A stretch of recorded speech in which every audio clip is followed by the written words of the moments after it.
सबैजनालाई नमस्कार। हाम्रा गाउँवासी भन्दा पनि देशवासी सबैजनालाई नमस्कार। र हो आज मैले चाहिँ सबै कुराहरू सुन्दाखेरि, सबै कुराहरू देख्दाखेरि चाहिँ होइन, हो म आज विदेशमा छु होइन। आज हामीले दिएको भोट चल्दैन, हामीले भोट दिन पाइँदैन र हामी आज नेपालमा छैनौँ, हामी विदेशमा छौँ। आज हामी विदेशमा किन भयो त भन्दाखेरि आज देशमा कुनै पनि सबै कल कारखानाहरू बेचेको छ अथवा बन्द गरिदिएको छ होइन। किन भन्दा यो सबै कसले बेच्यो त भन्ने कुराहरू हजुरहरूले भिडियो सुरुमा देख्नुभयो होला है, सबैले देख्नुभयो होला। र हामी नेपाली हौँ, हामी विदेशी एजेन्डा होइनौँ है। हामी दुबई आइयो, हामी खाडी मुलुकमा आइयो, हामी काम गर्नको लागि, हामी धेरै कमाएर धेरै जमाएर आज बोलेको होइन। म एउटा जनताको रूपमा होइन, हाम्रो देशमा केही काम गर्छु भनेर गरेको पनि हो, नगरेको होइन। तर गर्ने वातावरण नभएर, कुनै पनि सिचुएसन नभएर आज खाडी मुलुकमा आफ्नो मेहनत, आफ्नो श्रम बेच्नको लागि आज यहाँ आएको हो। आज हजुरहरूले त विदेश भएर यस्तो सहमत गरिनुहोस्, यस्तो गरिनुहोस् भनेर नभन्नुहोस् प्लिज होइन। हामीले पनि हाम्रो देशमा, हाम्रो गाउँलाई होइन, हाम्रो देशमा नियम कानुन चाहिँ राम्रो बनाओस्। अहिले चाहिँ भोट गाउँमा राम्रो काम गर्ने मान्छेलाई होइन, देशलाई चाहिँ नीति नियम राम्रो होस् भन्नको लागि दिने भोट हो। यो सम्झिनु होला है हजुर। गाउँमा राम्रो काम गर्यो, गाउँमा बाटो आयो, गाउँमा पुल बन्दैछ, गाउँमा सबै थोक मठ मन्दिर बन्दैछ भनेर यो नसोच्नु होला प्लिज।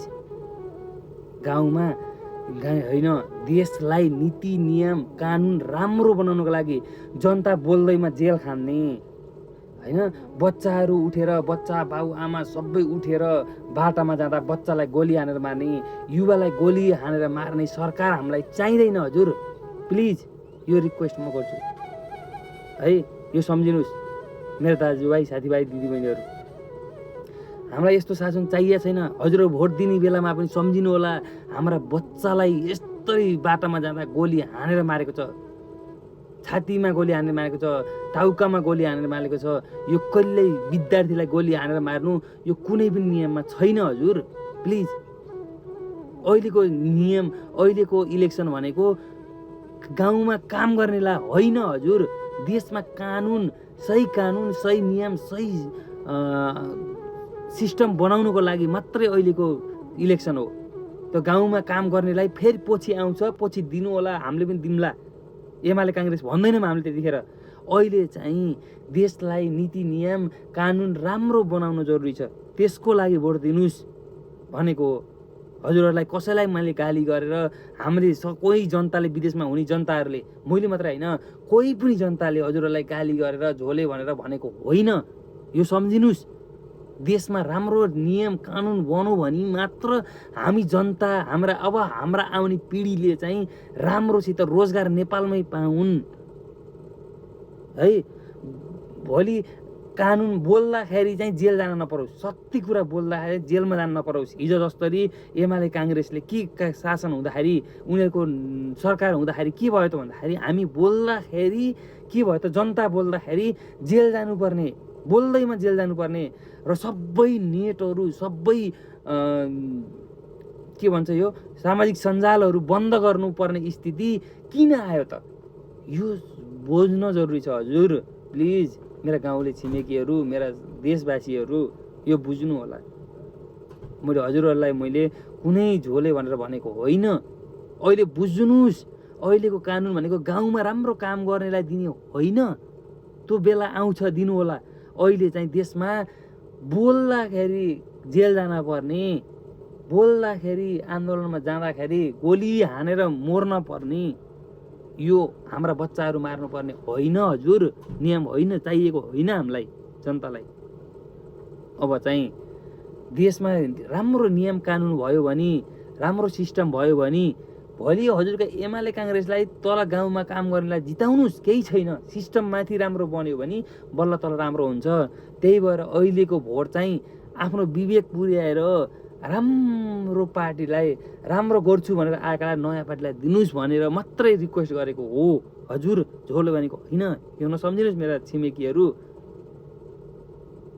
होइन। आज शिवरात्रि शिवजीको चाहिँ पूजा आराधना गरेर आज व्रत बसेर आज चाहिँ यसरी म बोलेको छु हजुर। मैले मेरो मनमा मैले कुनै पार्टीलाई मैले कुनै राम्रो नराम्रो भन्न होइन, यो सम्झिनुहोस्।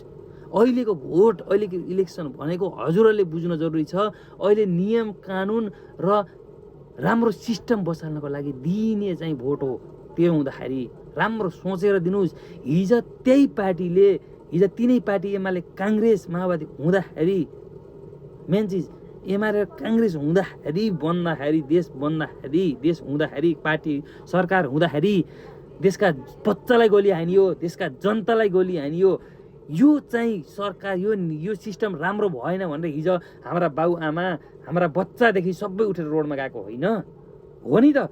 त्यही सबै रोडमा जाँदाखेरि हिजो हेलिकप्टरमा झुल्लिएर जाने स्थिति किन आयो त? हिजो त्यही हिजो रोडमा जाँदाखेरि बच्चादेखि देखेर बुवा आमा सबै रोडमा जाँदाखेरि हेलिकप्टरमा झुल्लिएर जाँदै गर्दाखेरि हिजो त्यही आन्दोलनको भिडमा जेलबाट निकालेर बाहिर भिडमा छोड्दाखेरि थाहा छ हजुरलाई, रवि लामिछानेलाई रोडमा छोडिएको छ।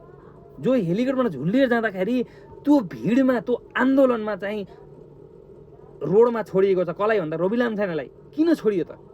हिजो रोडमा छोड्दा पनि हिजो खुसी भएर बाहिर आउने मान्छे को हो त भन्दा रवि हो नि त। हिजो हेलिकप्टरमा झुल्लिएर किन जानु? हिजो सरकार ढल्यो, हिजो यस्तो भयो, हिजो सबै जले, सबै थोक नाश भयो। नाश हुँदा पनि जनताले हिजो रोडमा आउने त जनता हो नि हजुर। जनता आउँदाखेरि सबै भागेर झुल्लिएर हेलिकप्टरमा झुल्लिएर जान बाध्य परे। तर रवि लामिछाने एउटा मात्र व्यक्ति हो जसलाई चाहिँ रोडमा चाहिँ त्यो भिडमा छोडिएको हो नि त, जोडमा खाँदिएको हो नि त। तर उसलाई सबै जनताले चाहिँ मान सम्मान सहित भिडमा छोडेर सबैले मान सम्मान सहित लिएर आएका हुन्। हजुरहरूले लाइभमा पनि देख्न सक्नुहुन्छ, हरेक कुरा बुझ्न सक्नुहुन्छ हजुर। यो बुझेर अहिले चाहिँ भोट दिँदा नियम कानुन र राम्रो सिस्टम बसाल्नको लागि, जुन पहिलाको सिस्टम राम्रो भएन त्यसको लागि राम्रो बसाल्नको लागि भनेर जनतालाई जिताउनुपर्छ भनेर आज रवि लामिछानेलाई भोट दिने भनेर घन्टीलाई दिने भनेर आज यसरी आएको हो हजुर। हजुर कसैलाई झोले भनेको होइन, कसैलाई पनि भनेको होइन। तर त्यो कुरा चाहिँ के हो भन्दाखेरि अझै पनि नबुझ्दाखेरि अलिकति मान्छेलाई परिवर्तन नहुँदाखेरि मात्रै भनेको हो। हजुरहरूका हो जनता गाउँमा राम्रो गर्ने मान्छे छन्, एमालेका पनि छन्, काङ्ग्रेसका पनि छन्, नभनेको होइन। त्यो राम्रो काम गर्ने एमालेका राम्रो काम गर्नेलाई पनि फेरि अर्को इलेक्सन आउँछ त्यसमा जिताउँला हजुर। अहिलेलाई चाहिँ नियम कानुन राम्रो बनाउनको लागि घन्टीलाई साथ सपोर्ट दिएर अगाडि बढाउँ भनेर मात्रै भनेको हो। हजुरहरूले हामीलाई विदेशमा भएका जनतालाई, हजुरको परिवारलाई, हजुरको बाआमालाई लास उठाउन आउनुहोस् हजुर विदेशबाट भन्ने यो कुनै पनि हजुरहरूको चाहिँ यो उसले दिँदैन, नैतिकताले दिँदैन। हुन त हजुरहरू एमाले काङ्ग्रेस हुनुहुन्छ, हजुरहरूलाई दिन्छ। हजुरहरू पार्टीको धेरै चाहिँ के छ भन्दाखेरि उपजमा हुनुहुन्छ, हजुरहरूलाई चाहिँ त्यो उसले दिन्छ होइन। तर अहिले चाहिँ परिवर्तनलाई दिउँ है। अब त्यो चाहिँ पार्टीमाथि नराखौँ, अहिले चाहिँ पार्टीमाथि नराखौँ। यदि जनताको शासन जसले हेर्छ, जनतालाई जसले साथ सपोर्ट दिन खोजेको छ त्यसलाई हेरौँ भनेको हजुर। प्लिज अब चाहिँ यो कहिल्यै पनि यो नसोचेर यो यस्तो भनौँ उस्तो भनौँ विदेशमा बसेर नभन्नुहोस् होला, यो भोट दिनुहोस् नभन्नुहोस् होला प्लिज। हजुरले कसैका परिवारलाई कसैलाई पनि गएर हजुरले नराम्रो कुरो गरेर यो बालेन इन्डियाको यो हो, यसलाई भोट नदिनुहोस्, इन्डिया बेच्छ, रवि यस्तो हो उस्तो हो नभन्नुहोस्। राम्रो सोचेर भोट दिनु होला। अहिले चाहिँ मन शान्ति लिएर मनमा साँच्ची नेपाली बनेर चाहिँ भोट दिनु होला। अहिलेको भोट चाहिँ देशमा राम्रो, गाउँमा राम्रो काम गर्छु होइन, देशलाई राम्रो नीति नियम बनाउनुको लागि दिने भोट हो। त्यसको लागि सोचेर भोट दिनु होला भन्न चाहन्छु। यो मलाई गलत नसम्झिनु होला प्लिज। हाम्रा एमाले काङ्ग्रेसका साथीभाइहरू यो सम्झेर हजुरलाई भोट दिनु होला। अबको चाहिँ राम्रो सोचेर देशको लागि सोचेर चाहिँ दिनु होला है। एकचोटि भित्र गरेर इलेक्सन दिने बेलामा हजुरले राम्रो दिमागले सोचेर दिनु होला भन्न चाहन्छु।